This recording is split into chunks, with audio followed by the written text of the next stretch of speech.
किसी से बात करती, ना किसी का कहना मानती। पड़ोसी भी इस बात को जानते थे और जाने कैसे कैसे बातें भी करते। इसीलिए सासू माँ ने तीनों बहुओं को तुरंत अपने कमरे में बुलाया। मैं कई दिनों से देख रही हूँ, तुम तीनों अलग अलग सारे काम कर रही हो। ये सब नहीं चलेगा, तीनों को मिलकर ही काम करना पड़ेगा। सास की बात सुनकर एकदम से बड़ी बहू बोल उठती है। नहीं मम्मी जी, मैं इन दोनों के साथ कुछ नहीं कर सकती। मैं इस घर की बड़ी बहू हूँ, फिर भी ये मेरा कहना बिल्कुल भी नहीं मानती। अरे जेठानी जी, जानबूझकर मुझे डबल काम करवाती है आप। और छोटी मुझसे टेढ़े मुंह ही बात करती है। इन दोनों के बीच हमेशा सैंडविच बन जाती है मेरी, और मैं हमेशा आलू की तरह बीच में मसली जाती हूँ। मम्मी जी, इन दोनों को लगता है कि मैं छोटी हूँ तो इनके पैरों तले दब जाऊंगी, लेकिन नहीं, मेरा भी उतना ही अधिकार है जितना इन दोनों का है। बड़ी आई दोनों मेरी चुगली करने के लिए, मुझे क्या कम समझ रखा है।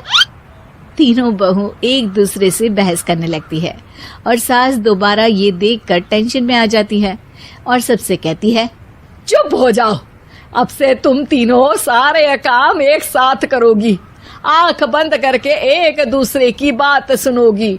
तुम तीनों इस बात को गांठ बांध लो, वरना अगली छुट्टियों में तुम्हारा अपना मायके जाना कैंसिल। सास की बातें सुनकर डर के मारे तीनों हामी भर देती हैं। जी मम्मी जी, मैं समझ गई। हाँ मम्मी जी, जैसा आप कहें। आप जो कहेंगी मैं वही करूंगी। तीनों बहू सास की बात को गांठ बांध लेती है और वादा करती है कि अब से सारे काम वो तीनों एक साथ मिलकर ही करेंगी। ये सब देखकर सास खुश हो जाती है और वहाँ से चली जाती है। नीचे जाकर वो देखती है कि घर में शर्मा जी आए हुए होते हैं।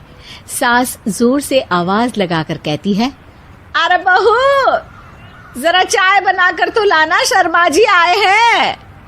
सास की बात सुनकर तीनों बहू तुरंत किचन की ओर भागती है और चाय बनाना शुरू कर देती है। मुझे तो एकदम मसाले वाली कड़क चाय पसंद है, तो हम शर्मा जी के लिए मसाले वाली चाय ही बनाएंगे। अरे नहीं दीदी, गर्मी के मौसम में मसाला चाय कौन पीता है? मैं तो शर्मा जी के लिए इलायची वाली चाय ही बनाऊंगी। ये कैसी बात कर रही हैं आप दोनों? मेरी मम्मी ने सिखाया है कि मेहमान को ज्यादा दूध और शक्कर वाली चाय देनी चाहिए, वरना वो घर वालों को कंजूस समझते हैं। तो मैं तो शर्मा जी को ऐसी ही चाय दूंगी। तीनों बहुएं अपने अपने तरीके से चाय में शक्कर, मसाला, पत्ती सब डाल देती है। उबलने के बाद तीनों मिलकर चाय बाहर लेकर जाती है और शर्मा जी और सासू माँ को देती हैं। चाय पीने के बाद शर्मा जी सासू माँ को देखकर शर्मा जाते हैं और शर्मिंदा महसूस करते हैं कि आखिर उन्होंने चाय पीने के लिए हामी क्यों भरी। सासू माँ भी चाय पीना शुरू करती है और कहती हैं, अरे बहू, ये कैसी चाय बनाई है? चाय है या मीठे दूध की बासुंदी? हाँ, चाय अच्छी नहीं लगी क्या? कोई बात नहीं, हम पराठा बनाकर लाते हैं। चलो चलो अंदर। हाँ हाँ चलो, हाँ आती हूँ मैं भी। नहीं नहीं, मेरा पेट चाय ने ही चौपट कर दिया, वही काफी है। पराठे से पोपट नहीं करवाना, मैं तो चलता हूँ। शर्मा जी चुपचाप पतली गली से निकल जाते हैं। अगले दिन सास बहुओं से कहती है, अरे बहू, जाओ जाके ऊपर के गेस्ट हाउस की सफाई कर दो। कल हमारे यहाँ मेरे दूर के रिश्तेदार आने वाले हैं, तो पूरे कमरे को चमका देना, समझी? तीनों बहू सास की बात को मानकर ऊपर सफाई करने चली जाती हैं और तीनों कमरे की सफाई चालू कर देती है। बड़ी बहू मकड़ी के जाले साफ करती है, तो बीच वाली झाड़ू लगाना और छोटी वाली सर्फ डालकर जमीन धोना शुरू कर देती है। अरे दीदी, जेठानी जी, अभी मैंने पूरी फर्श धोई और आप फिर से धूल नीचे गिरा रही हैं। और मछली जेठानी जी, आप बिना झाड़ू की धूल यहाँ छटक रही हैं। अरे तीनों को साफ करना है, एक साथ सफाई करते हैं ना।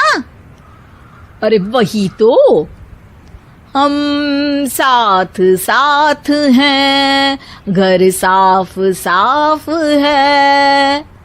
तीनों बहू ऐसे ही काम में उलझ जाती है और 2 घंटे तक एक ही कमरे की सफाई करती रहती है।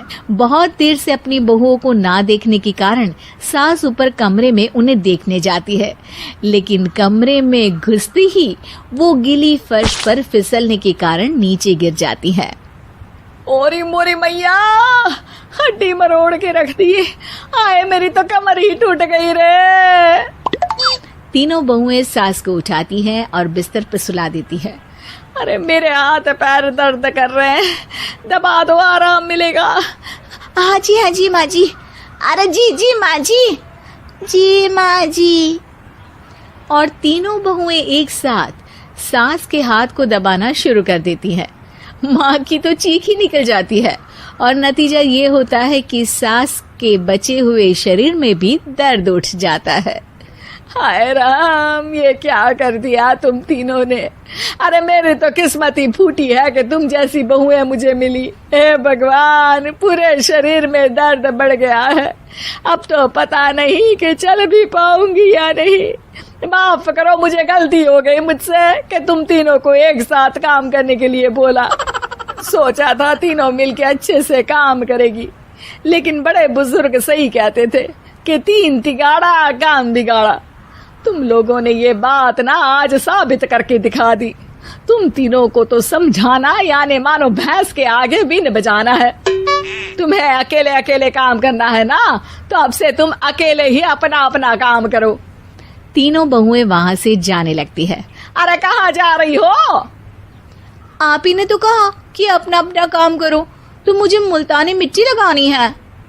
अरे मुझे भी तो नेल पॉलिश लगानी है। मुझे ना मेहंदी लगानी है। सास अपना सर पीट लेती है और कहती है, अरे मुझे भी लगाना है कुछ।